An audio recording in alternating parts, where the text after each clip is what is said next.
हर साल कार्तिक मास के कृष्ण पक्ष की चतुर्थी के दिन महिलाएं अपने पति की लंबी आयु के लिए निर्जला व्रत रखती हैं। इस दिन को करवा चौथ कहा जाता है। रात में चांद को देखने के बाद और अपने पति का चेहरा देखने के बाद महिलाएं इस व्रत को खोलती हैं। इस साल यह तिथि 24 अक्टूबर रविवार को पड़ रही है। करवा चौथ के व्रत को लेकर शास्त्रों में बताया गया है कि इस व्रत को करने से न सिर्फ पति की आयु लंबी होती है, बल्कि इस व्रत को करने से वैवाहिक जीवन की सारी परेशानियां भी दूर होती हैं और सौभाग्य की प्राप्ति होती है। तो आइए सुनते हैं करवा चौथ की व्रत कथा। एक साहूकार के 7 लड़के और एक लड़की थी।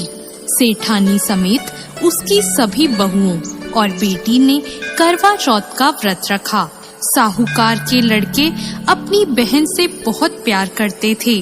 साहूकार के लड़के जब भोजन करने लगे तो उन्होंने अपनी बहन से भोजन के लिए कहा। इस पर उनकी बहन ने जवाब दिया, भाई अभी चांद नहीं निकला है, चांद निकलने पर उसे अर्घ देकर ही मैं भोजन करूंगी। बहन की बात सुनकर भाइयों ने नगर के बाहर जाकर एक पहाड़ी पर अग्नि जला दी और छलनी ले जाकर उसमें से प्रकाश दिखाते हुए अपनी बहन से बोले, बहन चांद निकल आया है, अर्घ देकर भोजन कर लो। साहूकार की बेटी ने अपनी भाभियों से कहा, भाभी देखो चांद निकल आया है, आप भी अर्घ देकर भोजन कर लो। ननद की बात सुनकर भाभियां बोली, बाईसा ये तो आपका चांद है, हमारा चांद आने में अभी समय है। वह भूख से व्याकुल थी। वह चांद को अर्घ देकर भोजन करने बैठ गई। जैसे ही उसने पहला घास खाया उसे छींक आ गई। दूसरा घास खाते ही उसमें बाल निकल आया और तीसरा घास अभी खाने ही वाली थी कि उसके ससुराल से बुलावा आ गया कि पति बीमार है और जिस भी हाल में हो तुरंत ससुराल पहुँचे। उसे विदा करने के लिए माँ ने जब बक्से से कपड़े निकाले तो काले कपड़े मिले। दूसरी बार सभी कपड़े सफेद निकले। बेटी बोली, माँ तुम रहने दो, मैं चली जाती हूँ। माँ घबराकर बेटी से बोली, बेटी रास्ते में जो भी छोटा बड़ा कोई भी मिले सबके पैर पड़ती जाना। जो भी बूढ़ सुहागन होने का आशीर्वाद दे तो वहीं अपने पल्ले में गांठ बांध लेना। बेटी बोली, ठीक है, और वह अपने ससुराल के लिए चल दी। रास्ते में उसे जो भी मिला वो सबके पांव छूती गई। सबने सुखी रहो, पियर का सुख देखो, खुश रहो का आशीर्वाद दिया। ऐसे वह अपने ससुराल पहुंच गई। ससुराल के दरवाजे पर छोटी ननद खेल रही थी। जब उसके पांव छुए तो उसने आशीर्वाद दिया, सदा सौभाग्यवती रहो, पुत्रवती रहो और बूढ़ सुहागन हो। यह सुनते ही उसने अपने पल्ले से गांठ बांध ली। घर में अंदर गई तो उसने देखा कि उसका पति मरा हुआ जमीन पर लेटा है और उसे ले जाने की तैयारी हो रही है। वो बहुत रोई, बहुत चिल्लाई। जैसे ही उसे ले जाने लगे वो रोती चिल्लाती बोली, मैं इन्हें ले जाने नहीं दूंगी। फिर भी जब कोई नहीं माना तो वो बोली, मैं भी साथ जाऊंगी। और वो नहीं मानी तो सब बोले, ले चलो साथ में। जब पति को जलाने का समय आया तो वो बोली, मैं इन्हें जलाने भी नहीं दूंगी। तो सभी बोले, पहले तो पति को खा गई, अब उसकी मिट्टी भी खराब कर रही है। लेकिन वो नहीं मानी। गांव के और परिवार के सभी बड़े लोगों ने यह निर्णय किया कि इसे यहीं रहने दो, इसके लिए एक झोपड़ी बनवा दो। वो वहाँ अपने पति को लेकर रहने लगी। वो पति की साफ सफाई करती और उसके पास बैठी रहती। उसकी छोटी ननद दिन में 2 बार आकर उसे खाना दे जाया करती। वह हर चौथ का व्रत करती, चांद को अर्घ देती, जोत देखती और चौथ माता आती तो चौथ माता कहती, करवोले करवोले, भाइयों की प्यारी बहन करवोले, घड़ी बुखारी करवोले।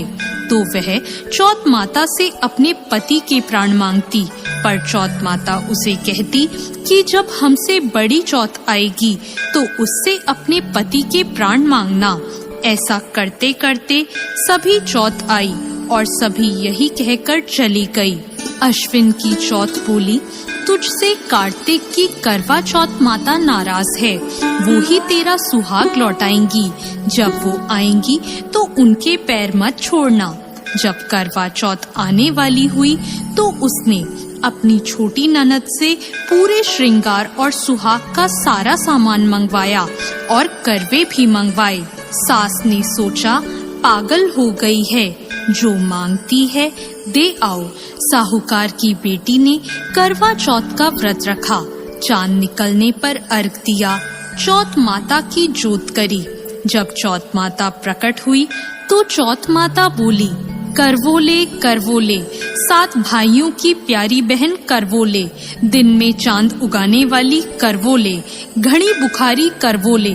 तब उसने उनके पैर पकड़ लिए और बोली, माता मेरा सुहाग वापस करो। चौथ माता बोली, तू तो बड़ी भूखी है, 7 भाइयों की प्यारी बहन है, तुझे सुहाग से क्या काम। तब वह बोली, नहीं माता नहीं, मैं आपके पैर तब तक नहीं छोड़ूंगी जब तक आप मेरा सुहाग वापस नहीं करती। चौथ माता ने सुहाग का सारा सामान मांगा तो उसने एक एक करके 16 श्रृंगार का पूरा सामान माता को दे दिया। चौथ माता ने अपनी आँखों से काजल निकाला, नाखूनों से मेहंदी निकाली और मांग से सिंदूर निकाला और चिटकी उंगली का छींटा दिया। उसका पति जीवित हो गया और चौथ माता जाते जाते उसकी झोपड़ी पर लात मार गई, जिससे उसकी झोपड़ी महल बन गई। जब छोटी ननद अगले दिन खाना लेकर आई तो उसने देखा कि भाभी की झोपड़ी की जगह तो महल खड़ा है। वो ननद को देखते ही दौड़ी दौड़ी उसके पास आई और बोली, देखो बाईसा, आपका भाई वापस आ गया। घर जाओ और सासू जी से कहो गाजे बाजे के साथ हमें लेने आए। ननद दौड़ी दौड़ी माँ के पास जाकर बोली, माँ भाई जिंदा हो गया। माँ बोली, उस भाभी के साथ तेरा भी दिमाग खराब हो गया है। ननद बोली, नहीं माँ, मैंने देखा है, भाई सच में जिंदा हो गया है। भाभी ने गाजे बाजे के साथ हमें बुलाया है। सभी घर वाले गाजे बाजे के साथ अपने बेटे को लेने पहुँचे। बेटे को जिंदा देखकर सास बहू के पैर छूने लगी और बहू सास के पैर छूने लगी। वो बोली, देखो माँ, आपका बेटा वापस आ गया। सास बोली, मैंने तो साल भर पहले ही इसे अपने घर से भेज दिया था। वो तो तू ही थी जो इसे वापस लेकर आई है।